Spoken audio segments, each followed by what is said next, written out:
ini yang dilakukan oleh teman-teman mahasiswa abad sekarang gitu ya. Mungkin seperti ini ya, jangan ditiru. Tapi ketika saya membaca buku ini di Gramedia pada saat itu, kok aneh buku ini? Saya beli. Oh, ternyata kita harus menciptakan suatu kepepet gitu ya. Like wis kene nggak iso ngapa-ngapain, kita harus melakukan sesuatu. Intinya seperti itu. Pengalaman saya di waktu kuliah, uang saku yang dari orang tua habis, saya harus mikir, wes kepepet iki, apa yang harus saya lakukan? Akhirnya saya memikir untuk apa yang bisa saya jual. Oke, saya punya pemikiran, saya bisa desain, saya harus saya jual. Punya toko, oke lah, punya teman saya punya toko, saya punya teman-teman yang banyak. Dari tokonya teman-teman saya ini, saya ambil barangnya, saya jualkan. Dari sini saya mengambil keuntungan. Disitulah teman-teman. Ya. Ini salah satu bisnis saya. Waktu itu saya terang bulan Doremi ya. Ini saya dan istri saya, mantan saya waktu kuliah itu tadi ya. Nah, kebebasan waktu dan finansial yang nggak saya dapatkan di awal itu adalah salah satunya adalah ini teman-teman. Jadi saya masih mengurusi produksi, saya masih mengurusi penjualan, saya mengurusi customer dan lain-lain.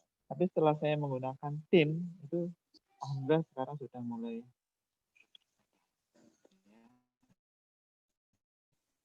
setting positif teman-teman ya.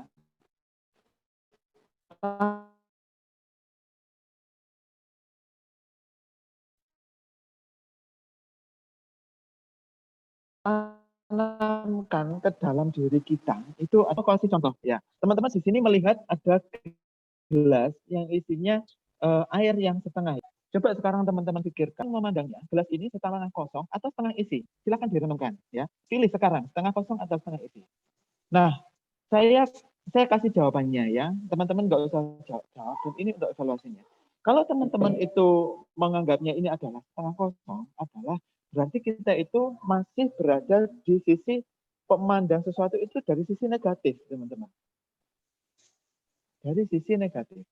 Tapi kalau kita memandangnya ini dari ini setengah isi, itu adalah teman-teman memandangnya dari sisi positif. Oh, setengah isi. Ini kita bisa minum, ini kita bisa jual, ini kita bisa jadikan sesuatu untuk hal yang lain. Tapi kalau teman-teman memandang ini setengah kosong, nanti yang ada pikirannya adalah, waduh rek, urung penuh, nunggu penuh. Walah, guys, iki setengah kosong, yo izin lah mau dijual kepada orang lain. Walah, guys, ini kok kosong ya, elek tampilan. Maka dari itu, kalau teman-teman sekarang masih berada di perspektif yang negatif, mungkin masih ada kesempatan untuk menjadi positif ya, dari negatif ke positif. Gitu, ya. Tanamkan benar-benar ke kita. Dan push the limit ya, push the limit. Saya sampaikan tadi, saya waktu kuliah, bisa bisnis, bisa kerja advertising, bisa tepat waktu lulus 3,5 tahun, bisa mengikuti proyek dosen dan lain-lain. Nah, push the limit artinya gini, maksimalkan batas yang kita bisa, teman-teman. Ya. Kalau kita berpikiran negatif tadi ya, aduh kuliah capek, wis tak dore, itu yang akan terjadi. Tapi kalau teman-teman, oh aku kuliah capek, oke lah saya capek, tapi saya dengan memiliki bisnis, saya dengan ikut penelitian dosen, saya dengan ikut organisasi, saya akan memiliki banyak pengalaman. Nah, itu yang harus dilakukan teman-teman. Maksimalkan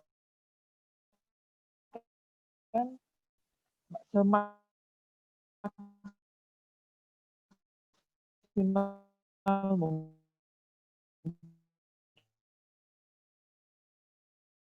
kemampuan teman-teman.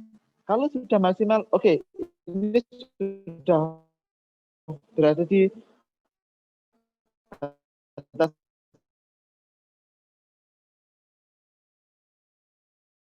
maksimal, oke, saya ya mengelola bisnis dengan baik, yang kecil, mengelola keuangan bisnis kecil dengan baik, itu sangat bermanfaat untuk kita.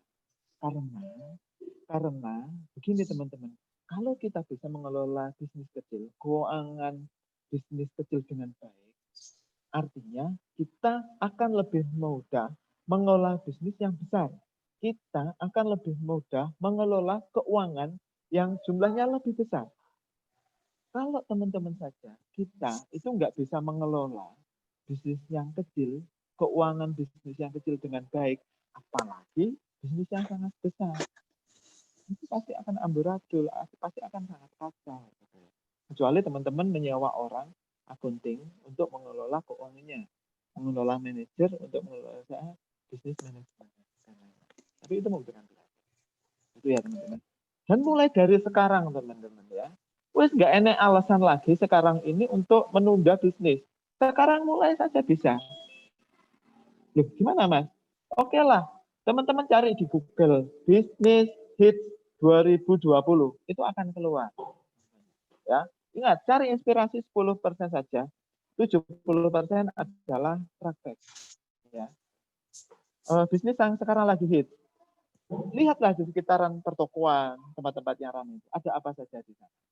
Ada boba, ada dalguna atau apa? Itulah, mulailah dari situ.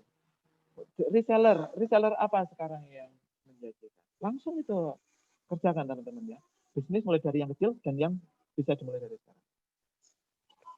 Terus nanti kalau itu sudah mulai berkembang teman-teman, mulai rekrut tim ya. Jangan khawatir teman-teman ketika menggaji orang. Karena apa? Tiap orang itu punya rezeki masing-masing gitu ya. Membawa potensi rezeki masing-masing. Dan bangunlah teamwork. Teamwork itu apa teman-teman? Teamwork. Tim yang bekerja, yang punya bisnis jalan-jalan. Gitu ya. Disinilah kebebasan finansialnya, kebebasan waktunya ya. Jadi saya punya samjit, alhamdulillah 11-12 toko gitu ya. Tapi saya nggak harus berada di sana teman-teman, karena sudah dikerjakan oleh tim saya, gitu ya. Teamwork, bangun tim, dan delegasikan pekerjaan. Saya dulu waktu mulai bisnis itu saya kerjakan sendiri teman-teman. Mulai produksi sendiri, pemasaran sendiri, SDM sendiri. Dapat keuntungan alhamdulillah diambil sendiri. Kalau mumet, kalau rugi itu juga ditanggung sendiri. Teman-teman. Kalau ini kita mendelegasikan pekerjaan, itu kita bagi. Gaji dibagi, rezeki dibagi. Kalau mumet, kalau ada permasalahan, itu kita juga dibagi, teman-teman. Jadi pemikiran kita itu jauh lebih enak.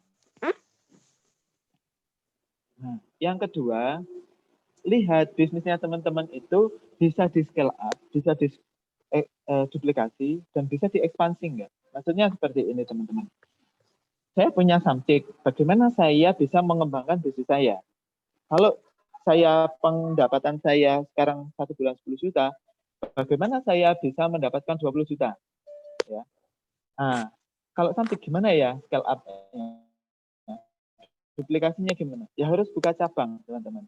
Kalau satu cabang penghasilan 10 juta, misalnya ya, 2 cabang, asumsinya itu adalah mungkin bisa dapat 20 juta. 3 cabang mungkin dapat seperti itu ya, duplikasi. Dan itu untuk bisnis yang kecil-kecil itu juga bisa. Contohnya adalah bubur, teman-teman. Kalau teman-teman lihat bubur bayi itu ya, oke, satu bubur bayi, satu hari keuntungannya anggaplah 50.000 keuntungan. Teman saya yang punya My Baby itu, yang punya kampung bubur, Pak Nur Amin, beliau punya sekitar 70 outlet, teman-teman. Bayangkan, 50.000, 100.000 dalam satu hari kali 70 outlet. Coba dihitung berapa? Banyak kan? Nah, hitung ini orang enak ya. Banyak sekali teman-teman. Faktor kalinya ya itu. Mengembangkan bisnis seperti itu, teman-teman. Kalau bisnis itu nggak bisa diduplikasi, coba pikirkan bisnis yang lain, teman-teman. Masih banyak. Duplikasi itu nggak hanya dari cabang, mungkin omsetnya, mungkin pemasarannya, mungkin produknya diperbesar dan lain-lain, mungkin resellernya dan lain-lain. Ada banyak sekali. Itu teman-teman tentang apa tadi ya, mengembangkan bisnis, dan pembahasan yang terakhir adalah mengembangkan bisnis yang baik. Nah, ini slide saya yang terakhir. Teman-teman, saya kasih tahu ya, di Cantik itu alhamdulillah bisnis kita itu tanpa modal, teman-teman. 12 cabang kita itu tanpa modal sama sekali. Kecuali cabang pertama. Ya. Kenapa? Karena kita membuat sistem kita itu adalah syirkah bagi hasil. Ya. secara Islami, ada bagi keuntungan, ada bagi kerugian. Jadi saya di sini sebagai CEO, ya teman-teman tahu ya CEO, bukan Chief Executive Officer ya, tapi Chief Everything Officer ya, jadi mengerjakan semua. Kita membuat sistem itu syariah. Jadi kita di sini berkonsentrasi menjadi pengelola, mengelola 12 toko itu tadi. Nah terus modalnya dari mana? Modalnya adalah dari orang-orang, dari teman-teman yang kaya-kaya, teman-teman yang berduit-duit itu menanamkan modalnya kita. Saya buka Samsik, modalnya 10 juta nih. Nah, teman-teman itu yang modal, gitu ya. Kita yang mengelola uang 10 juta itu, nanti setiap bulan kita bagi hasil dengan teman-teman itu. Modalnya 30% dari hasil kita kembalikan, 70% ya kita bagi menjadi 2. Jadi hal yang harus kita pikirkan ketika memulai adalah bangun kepercayaan dengan mitra-mitranya, dengan customer, dengan mitra, dengan teman-teman, dengan investor, dengan orang tua, bahkan dan lain-lain. Nah, ya, jadi kuncinya adalah bangun bisnis itu adalah bangun dengan kepercayaan. Dan ketika kita diberi kepercayaan, kita harus amanah, teman-teman. Amanah. Kalaupun omset kita misalnya 1 bulan 100 juta, ya harus 100 juta kita laporkan. Keuntungan kita misalnya 10 juta, ya 10 juta kita laporkan. Keuntungan kita 100 juta, ya 100 juta kita laporkan. Bagi hasilnya berapa, itu yang kita sepakati bersama. Karena apa? Bisnis itu nggak hanya saat geradakan untuk sesaat saja teman-teman, tapi itu untuk seterusnya, untuk berkelanjutan sampai ke depan. Kalau kita sudah mendapatkan kepercayaan, kalau kita sudah bisa amanah dengan mitra kita, dengan customer kita, itu insya Allah bisnis kita itu akan berjalan dengan, dan insya Allah nggak hanya keuntungan yang kita dapatkan, tapi ada keberkahan di dalam bisnis itu. Nah, oke, itu teman-teman semua yang bisa saya sampaikan. Hanya ada waktu 10 menit untuk tanya jawab. Silakan Pak Moderator untuk menampung pertanyaan. Ya. Iya, Pak. Mendengung teman-teman. Banyak sekali yang Oh, sharingnya saya close ya. Iya, Pak. Oke, sudah. Silakan Pak Moderator. Saya jawab langsung satu-satu ya. Satu pertanyaan langsung saya jawab. Oke, Pak. Ini banyak sekali pertanyaan di dalam kolom chat. Suaraku nggak masuk. Masuk, Mbak. Masuk. Oke, Pak. Ini mungkin bisa dijawab semua juga tidak apa-apa, Pak. Sekalian menunggu pemateri kedua. Oh ya, oke. Ya nggak apa-apa. Sampai nanti siang nggak apa-apa. Masuk. Pakai data teman-teman siapin ya. Dari Cynthia Almaida, Prodi Akuntansi Syariah. Bagaimana tips agar pebisnis tidak mudah mengalami kegagalan, Pak? Terima kasih. Bagaimana tips agar tidak mudah kegagalan gitu ya. Yang pertama itu teman-teman harus serius gitu ya dalam berbisnis itu. Jangan cuma main-main itu. Ketika ada peluang diambil, ketika ada peluang diambil. Ya, jadi yang pertama harus benar-benar serius. Kalau saya itu pokok kita sekarang nih kepikiran apa, bisnis apa, itu langsung saja dibuka gitu ya. Hal-hal lain-lain itu kita kerjakan sambil bisnis itu berjalan. Misal kita belum bisa pemasaran, ya sambil berjalan kita belajar pemasaran. Nah, artinya di dalam proses membuka bisnis itu kita sambil belajar, teman-teman. Yang pertama itu kita langsung buka, tapi setelah buka kita langsung mempelajari apa yang harus kita lakukan. Yang selanjutnya misalnya produksinya kok kurang menarik ya, ini bikin kue kok hasilnya jeleknya, itu harus benar-benar kita pelajari. Yang kedua, usahakan teman-teman itu senang sama bisnisnya, senang sama ini ya. Kalau orang-orang menyebutnya sekarang itu bisnis sesuai dengan passion. Tapi teman-teman, bisnis itu nggak harus sesuai dengan passion gitu loh. Misal, saya mau buka jasa bengkel motor, itu kan saya nggak harus jadi montirnya. Yang penting saya buka bengkel, saya ambil montir, selesai. Saya pengen bisnis salon gitu ya. Saya nggak harus pinter potong rambut. Saya nggak harus jadi hairstylist. Saya nggak harus jadi bencong dulu untuk bisa buka apa namanya, mohon maaf ya, untuk bisa buka salon. Tapi saya buka salon, tapi saya bisa merekrut orang-orang seperti itu. Ya, ada 2 tips itu tadi ya. Yang pertama, yang kedua passionnya harus suka dengan itu, dan yang ketiga apa ya? Itu tadi, the power of kepepet. Posisikan teman-teman itu kepepet, posisikan teman-teman itu butuh duit. Teman-teman kalau punya cita-cita, tuliskan cita-citanya tuliskan cita-citanya sekarang dan simpan cita-cita itu di dompet, teman-teman. Itu yang saya lakukan. Ya. Pengen umroh, ya tulis itu umroh. Pengen punya bisnis yang omsetnya 100 juta, tulis. Pengen lulus, tulis. Pengen jadi suaminya Mbak Moderator, tulis di situ ya.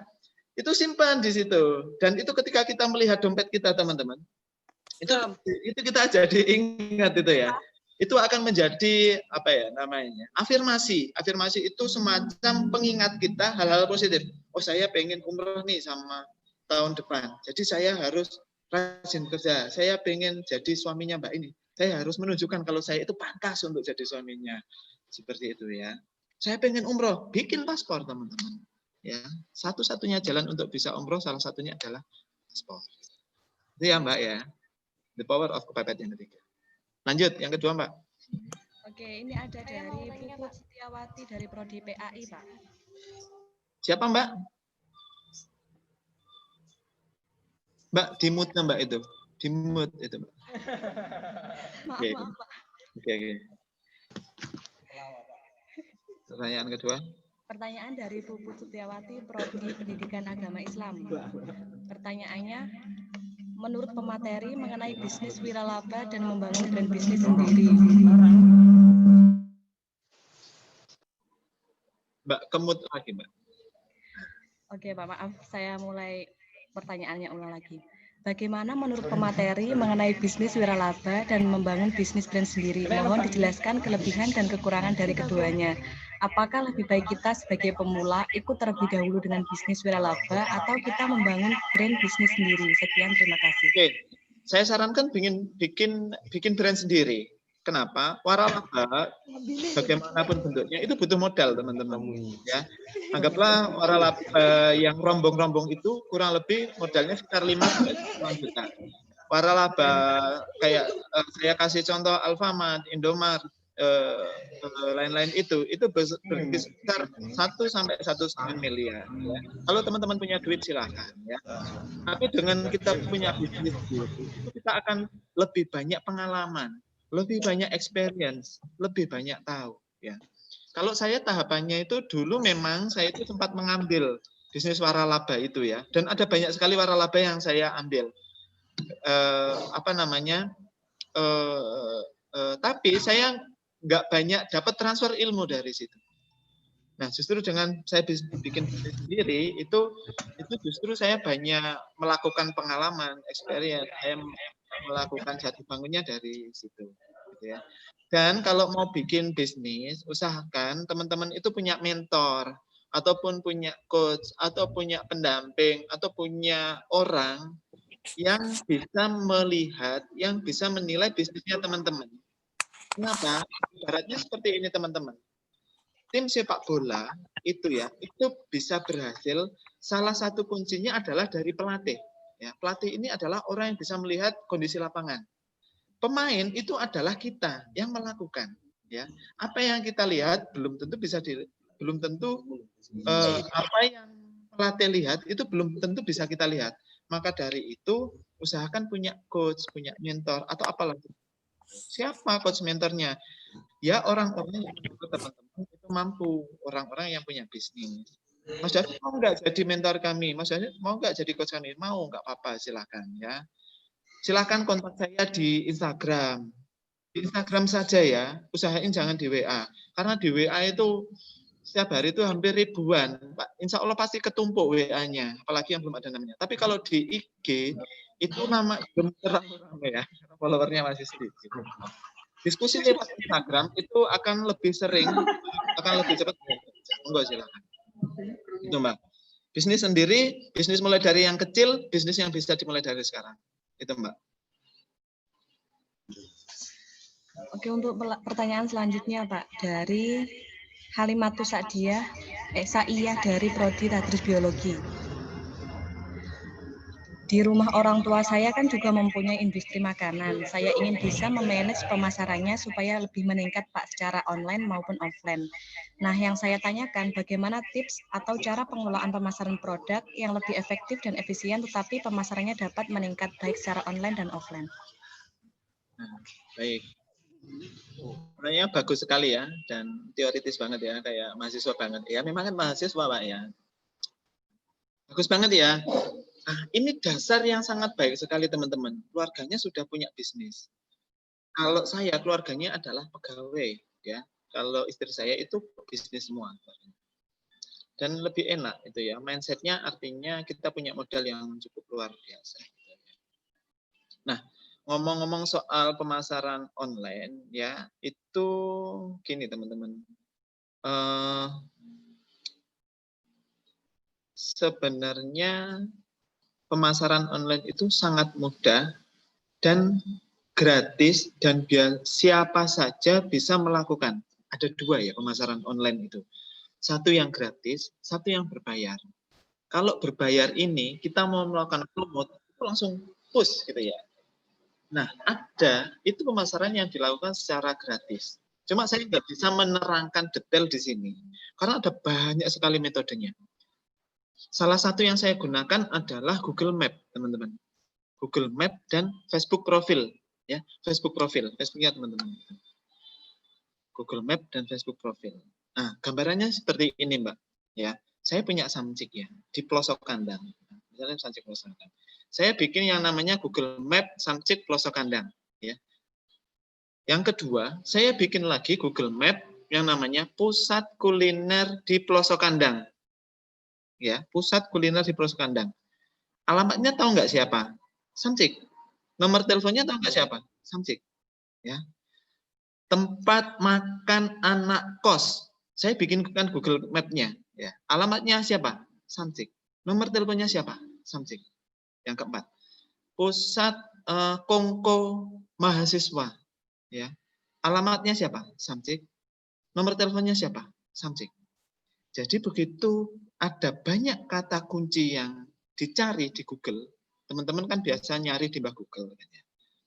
Itu ketika mencari tempat nongkrong mahasiswa, ketemunya adalah samcik. Ketika teman-teman atau orang-orang itu mencari pusat kuliner di pelosok kandang, ketemunya siapa? Samcik. Ketika orang-orang mencari tempat nongkrong asik di pelosok kandang di Tulungagung, ketemunya siapa? Samcik. Dan itu gratis, teman-teman. Jadi satu toko kita itu punya puluhan alamat, punya puluhan kata kunci, yang itu memudahkan kita untuk ditemukan di Google. Ya, itu yang pertama. Silakan teman-teman bisa bikin Google Map sendiri. Kalau nggak bisa bikin Google Map, bikin cari di ini apa? Cari di YouTube. Ya. Itu tadi siapa Mbak moderator yang bilang? Pacarnya ya. Nah, itu yang pertama ya di Google Map. Yang kedua, di Facebook sama. Teman-teman di sini sudah punya Facebook profil ya. Nanti saya nggak bisa menerangkan di sini. Intinya gini teman-teman, coba nanti cek sendiri Facebooknya Samcik. Mulai dari tampilannya, mulai dari foto yang diupload, mulai dari acara yang setiap hari dibikin, silahkan cek di sana. Samcik mana saja. Samcik Sambil, Samcik Pelosok Kandang, Samcik Kademangan, Samcik Panjer. Silahkan itu ditiru ya. Salah satu fitur yang kita gunakan di Facebook adalah fitur acara. Setiap hari itu kita bikin acara ulang tahun, walaupun nggak ada yang ulang tahun. Acara makan bersama di Samcik, walaupun nggak ada yang makan-makan bersama. Acara nongkrong bareng di Samcik, tapi kita bikinkan acara itu secara online di Facebook. Tujuannya apa? Tahu nggak? Tujuannya adalah biar acara kita itu sering muncul di beradab teman-teman kita. Samcik kok ada acara sih? Walaupun dia nggak ikut acaranya, tapi dia melihat, oh Samcik kok anak acara? Oh Samcik kok anak ulang tahun?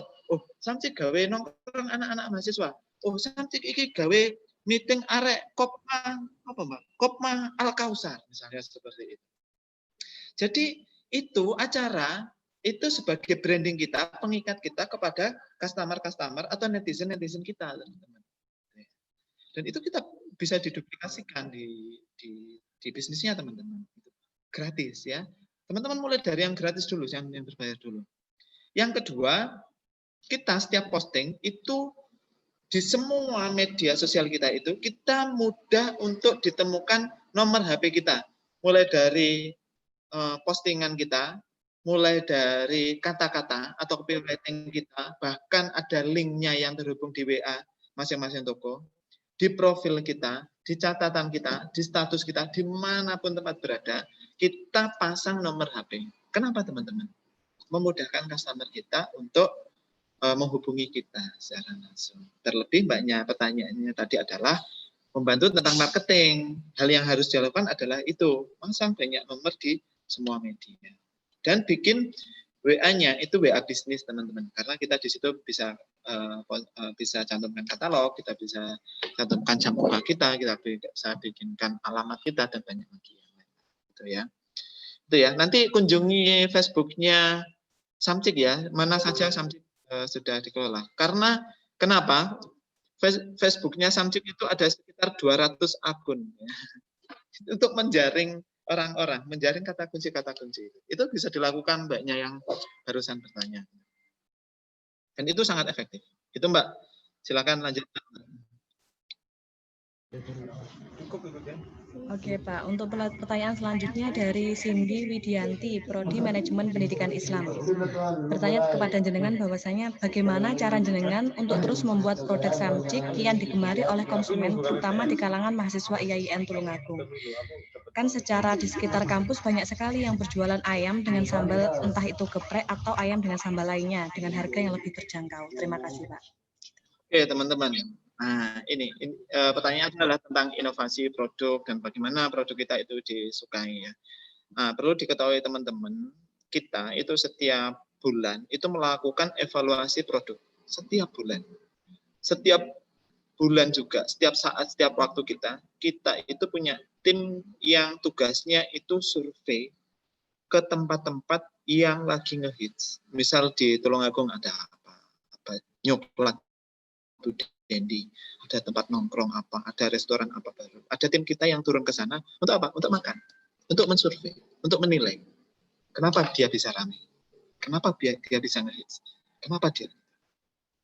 Itu nama kerennya itu marketing intelligence. Ya. Kita kayak Intel itu masuk ke sana, membeli produknya, mengamati, dan kita diskusikan. Ya. Jadi hampir 3 bulan, 2 bulan, 3 bulan sekali kita punya produk baru. Walaupun produk teralis kita adalah ayam geprek, ya. Walaupun produk teralis kita adalah geprek, tapi kita selalu update produk baru. Dan teman-teman tahu belum produk terbarunya Samsung? Belum. Ya tolong ya ke Samsung terdekat lah. 1,5 jam saya ngomong ini, masa nggak ada yang mampir ya? Nggak bercanda ya. Jadi kita punya produk, inovasi produk kita. Kita punya kopi-kopi kekinian, coffee latte, mochaccino, dan macam-macam itu ya, dengan harga terjangkau. Terus kita punya nyos, itu ayam bersaus, kayak minyaknya Ricis, gitu ya. Terus kita lagi punya bebek, kita punya gurami, kita punya lele, kita punya nasgor migor, kita punya burger, kita punya chicken strip. Dan sekarang ini kita sedang bikin resep untuk membuat steak ayam, steak, kalau bisa steak sapi juga seperti itu. Jadi ada inovasi produk terus. Mana yang laku di pasaran itu yang kita jual. Walaupun produk teralis kita adalah ayam geprek. Dan mengenai harga gini ya. Nah, ini yang namanya segmentasi pasar, teman-teman. Teman-teman, kalau melihatnya, di sekitar kampus itu harganya murah-murah, bagaimana kita bisa bersaing? Teman-teman, kalau lihat produknya Samcik secara reguler, artinya secara reguler itu beli ayamnya saja, beli minumnya saja, beli lauknya saja, itu mahal. 9.000, 8.000 baru dapat lauknya saja. Tapi kalau teman-teman beli paket nasi ayam, itu jatuhnya murah. Cuma 11.000 sudah dapat nasi, ayam, minum, sambal, lalapan. Bayangkan, murah sekali. Murah. Kurang murah, kita siapin produk yang harga 9.000. Telur, nasi, lalapan, minum. Kurang murah lagi. Nah, sebaiknya kalau kurang murah lagi, teman-teman segera buka bisnis ya, biar segera bisa beli produk yang lebih mahal. Artinya gini, segmentasi pasar itu tidak semua orang itu suka produk yang murah. Ya, ada orang-orang itu yang justru dengan harga murah itu mikir, ayamnya itu enggak ayam opo kok bisa didol 5.000. Ojo-ojo ayam tiren. Ojo-ojo ayamnya 10 gram, tepungnya 90 gram. Ojo-ojo jangan. Nah, itu yang mindset yang harus kita bangun, teman-teman. Itu yang harus kita bangun di bisnis kita. Kita mau masuk segmen yang mana? Kalau kita mau masuk yang segmen benar-benar murah, kita nggak perlu bikin kemasan yang bagus. Cukup nasi bungkus saja. Dijual seharga 7.000. Bisa disamcik. Tapi karena disamcik itu, kan pakai kotak ya. Kotaknya itu mantesi. Misal teman-teman mau bawa untuk oleh dosen, untuk oleh-oleh orang tua, mantesi gitu. Itu ya rodok larang sedikit ya nggak apa-apa ya. Setiap 3 bulan, 2-3 bulan kita itu selalu inovasi kemasan ya. Mulai dari yang ini, nah kebetulan di kantor atau di rumah saya ada ini tentang 11 store kita. Ini tentang edisi kebalik ya, Bunda. Edisi HUT RI yang ke berapa kemarin lupa. Edisi ulang tahun Republik Indonesia. Kita bikin lagi edisi Ramadan kayak gini. Ini terakhir edisi semakin dekat dengan Samsik. Artinya semakin dekat dengan Samsik itu mau kita Grab, mau takeaway, mau beli di stand dan lain-lain itu semakin bikin itu teman-teman ya. Jadi segmentasi kita mau arahkan kemana? Saya yakin teman-teman yang mengikuti webinar sekarang itu nggak semuanya mau dengan produk yang murah. Ya. Dengan adanya fasilitas kita dengan fasilitas kita kebersihan, dengan fasilitas kita pelayanan yang ramah. Coba teman-teman kalau masuk ke Samcik bagaimana rasanya pelayan kita? Itu kita standarkan dengan pelayan yang ada di bank BCA, BRI. Harus menyapa customer, walaupun enek masalah ambek pacare, itu harus dalam posisi tersenyum. Masih yo mantan pacare, jadian ambek kancane harus tetap senyum. Dan kita latih teman-teman itu untuk dalam keadaan apapun itu tetap bisa tersenyum. Ya. Jadi pentingnya segmentasi pasar itu adalah itu.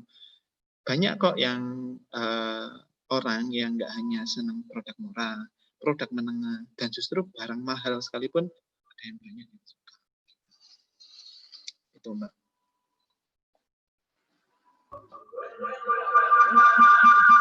Apa sudah? Untuk pertanyaannya sangat banyak sekali, Pak. Saya pilihkan 2 lagi nih. Ada beberapa pertanyaan yang sama. Jadi ini biasanya yang ditakuti oleh anak-anak atau mahasiswa baru ketika ingin memulai bisnis. Pertanyaannya dari Nihayatul Muwafiroh, Ekonomi Syariah. Bagaimana cara menghilangkan rasa ketidakpercayaan diri kita dalam memulai bisnis? Nggak pede gitu ya. Oke, sama teman-teman. Apakah saya dulu juga langsung itu juga enggak? Ini saya mau kasih tahu dulu. Sebuah riset atau penelitian itu tentang ketakutan ya. Orang takut sakit, orang takut ular atau binatang dan lain-lain itu menempati sekitar 30% saja orang yang takut-takut. Apa sih? Ketakutan terbesar satu orang berbicara dengan PD. Itu nggak pede berbicara di depan umum. Orang itu nggak pede, takut ngomong dengan orang. Orang itu takut mau menawarkan produk dengan orang lain. Itu adalah ketakutan terbesar. Ya. Itu adalah ketakutan terbesar dan itu manusiawi, artinya itu manusiawi. Nah, hal yang saya lakukan adalah yang pertama tadi di slide saya yang berapa itu ada yang namanya the power of kepepet. Coba wis teman-teman itu wis sangune untuk 1 bulan itu 15 menit wis entek. Ketika kepepet isin itu wis rada ilang ya. Kepepetnya nemen hilang banget. Lek wis kepepet sampai ngisin-ngisini. Nah, itu yang terjadi teman-teman. Ya. Nah, makanya kenapa kita harus memposisikan kita berada di posisi kepepet itu adalah salah satunya adalah meningkatkan PD itu tadi ya. Meningkatkan PD satu-satunya dengan kepepet. Lek aku wis ora duwe duit mau ngapain? Yo wis, aku tak bakulan samcik ning gone perapatane IAIN. Coba jenengan cek ya waktu nanti masuk kuliah. Itu di beberapa spot dekatnya IAIN atau tempat-tempat ramai, ada tim kita yang jualan menggunakan rombong, teman-teman. Ada yang menggunakan booth. Awalnya gimana? Malu pasti. Tapi saya gambarkan. Ini sebenarnya program kita itu sebelum COVID kita sudah seperti itu. Saya gambarkan seperti ini. Kalau teman-teman jalan-jalan di perkotaan, pasti sering lihat yang namanya PHD, Pizza Hut itu dia bikin bawa pizza, jualan pakai rombong panas-panas di pinggir jalan. Saya bilang ke teman-teman, guys, Pizza Hut itu perusahaan kelas dunia. Yang mereka ketika turun ke lapangan, gak izin, gak malu. Make up dia itu standarnya make up-nya bank, make up dia standarnya make up perusahaan nasional. Cantik-cantik, ganteng-ganteng yang jualan pizza seharga 100.000 dapat 4. Kita yang baru memulai bisnis, mengembangkan bisnis, ngapain malu? Mereka nggak malu. Itu yang pertama. Yang kedua yaitu tadi ya. Yang pertama the power of kepepet, terus yang kedua saya kasih contoh itu tadi. Nah, terus yang ketiga adalah dengan cara melatih, ya, dilatih. Menumbuhkan percaya diri itu harus dilatih. Makanya kenapa saya tadi sampaikan 10% inspirasi, 20% belajar. Belajar cara PD itu seperti apa. Yang 70% adalah praktek, teman-teman. Nah, praktek ini adalah dilatih. Iya yo, saya nggak PD di bidang apa. Misal teman-teman punya harus mengumpulkan jurnal, harus mempresentasikan jurnal gitu ya. Karena kuliah harus mempresentasikan jurnal. Bikin jurnal sebaik mungkin, latih dulu sebelum disampaikan di audiens, sebelum disampaikan di forum. Latih dulu. Di mana melatihnya? Berbicara di depan kaca. Berbicara di teman satu kamar kosnya. Berbicara di depan pacarnya. Insya Allah diguyu. Dan itu dimanapun itu ya, harus dilatih. Nah, nggak dilatih, ya nggak akan bisa. Itu ya, cara meningkatkan percaya diri.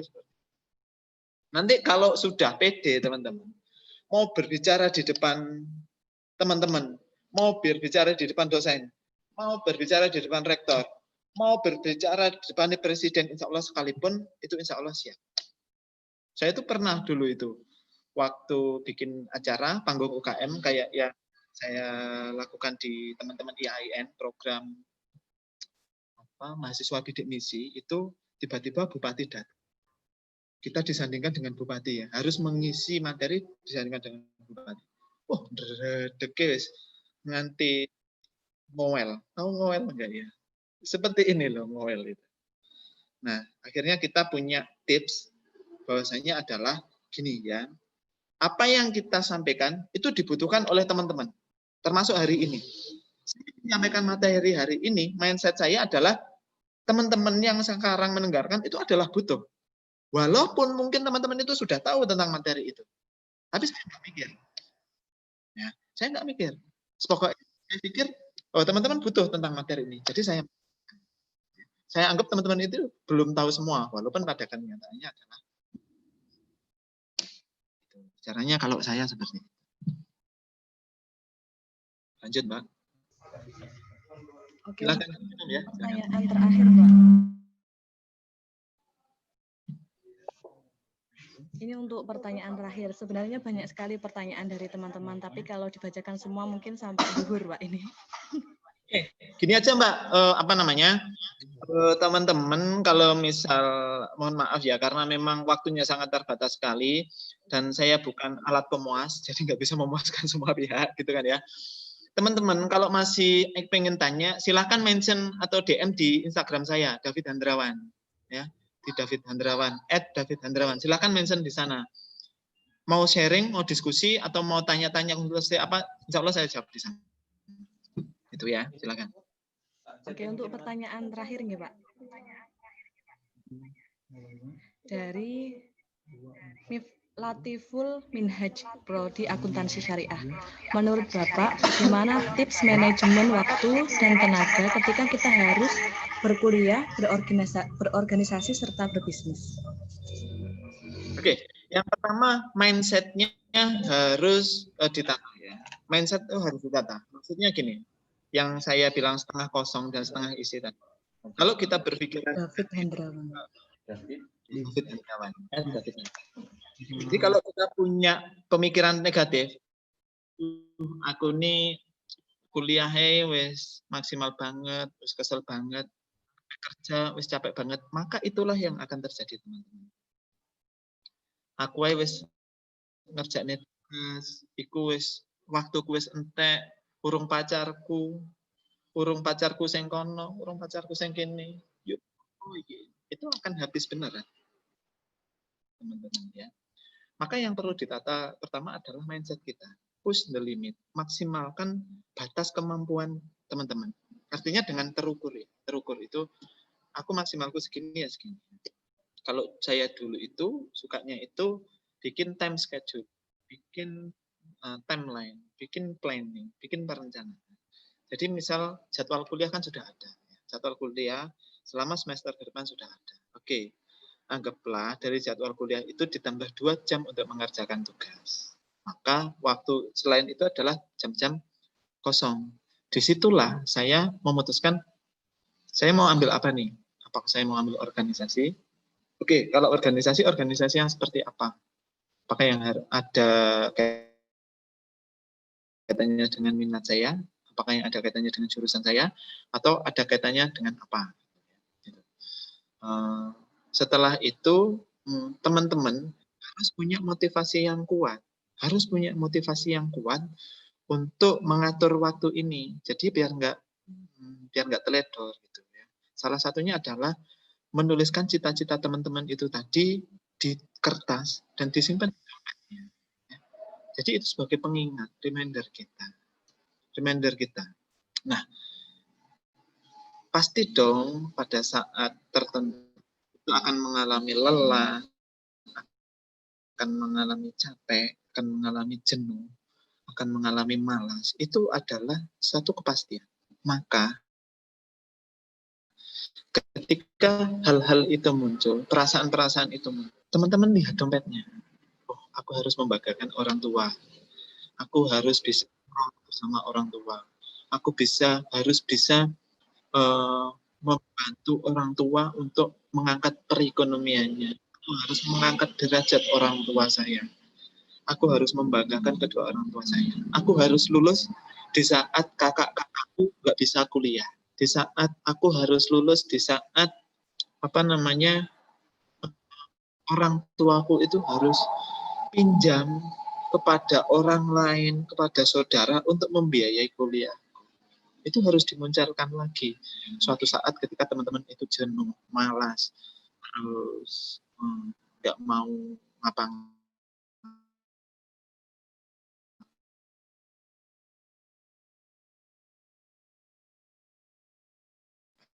itu harus dimunculkan lagi. Kalau saya, dulu tips saya, kayak males, saya beli buku bisnis. Jadi ketika lulus kuliah, buku saya itu lebih banyak ketika saat kuliah. Tapi bukunya memang buku bisnis. Bukunya Mary Riana, bukunya Ibu Santosa, bukunya Bob Sadino almarhum, bukunya Dewa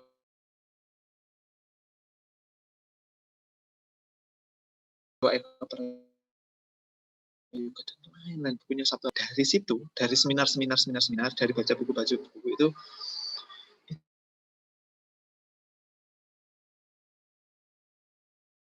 itu jiwa saya menjadi waktu saya seperti itu. Ketika malas, ketika wis nggak pengen apa-apa, munculkan harapan kita, munculkan cita-cita kita. gitu. Itu Mbak moderator.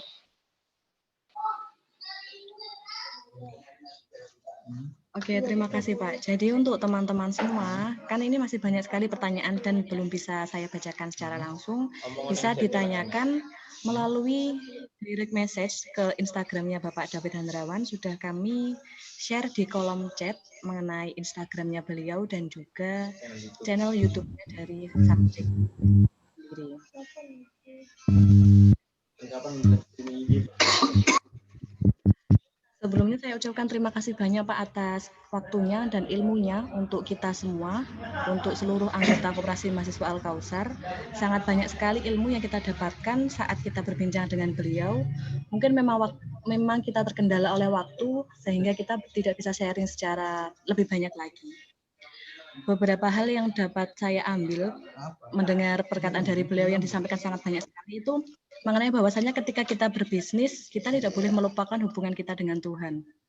Bahwasannya segala kelancaran yang kita dapatkan juga kita peroleh dari Tuhan itu sendiri. Salah satunya adalah melalui rutin melakukan sholat duha dan lain sebagainya. Lalu ketika melakukan bisnis, lebih banyak kita melakukan praktek, di mana tadi presentase yang ditunjukkan oleh Pak David bahwasanya 10% inspirasi, 20%-nya belajar, dan 70%-nya praktik. Dari praktik itu sendiri kita akan mempelajari banyak hal. Dari praktik itu sendiri ketika kita mengalami kegagalan, maka kita akan belajar juga dari pengalaman tersebut. Terima kasih kembali saya ucapkan pada Pak David atas ilmu dan waktunya. Mbak, boleh closing statement? Iya, silahkan Pak, closing statement. Oke, teman-teman yang tergabung di Kopma Al-Kausar ya. Itu di Kopma itu juga merupakan tempat teman-teman untuk terus yang kedua teman-teman mulailah bisnis dari sekarang ya, bisnis dari yang kecil dulu. Kalau teman-teman nggak bisa sendiri, kolaborasilah dengan teman-teman yang lain ya, kolaborasi dengan teman-teman yang lain. Teman-teman punya waktu, ada teman lagi yang nggak punya waktu tapi punya modal, itu kolaborasi, satu sebagai pemodal, satu sebagai pelaksana, itu bisa kolaborasi. Satu teman punya kemampuan marketing, satu teman punya produk, itu kolaborasi, saling kolaborasi seperti itu. Itu akan membuat bisnisnya teman-teman lagi menjadi lancar. Dan yang terakhir adalah jangan lupa teman-teman untuk berbahagia. Nikmatilah, syukurilah apa yang teman-teman saat ini sudah capai. Sudah masuk di kampus yang sangat keren sekali, sudah tergabung di Kopma. Syukuri dan nikmati di situ ya, termasuk kehidupan teman-teman semua ya. Syukuri dan nikmati apa yang kita punya, syukuri kemampuan otak kita, barang-barang milik kita, apa yang sudah kita punya, syukuri. Sudah dibikinkan di forum yang keren seperti ini, disyukuri dan nikmati. Itu Mbak closing statement dari saya.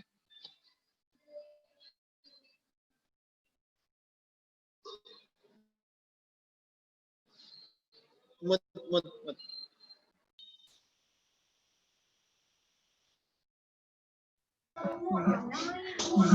Lupa Pak, masih komit. Lupa Pak, masih komit.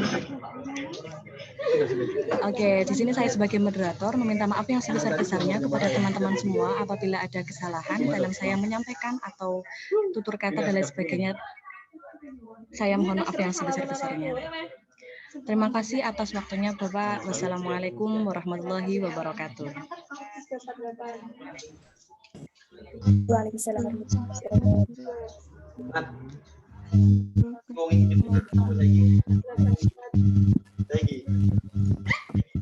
Dengan mengucapkan bismillahirrahmanirrahim. Dok ini.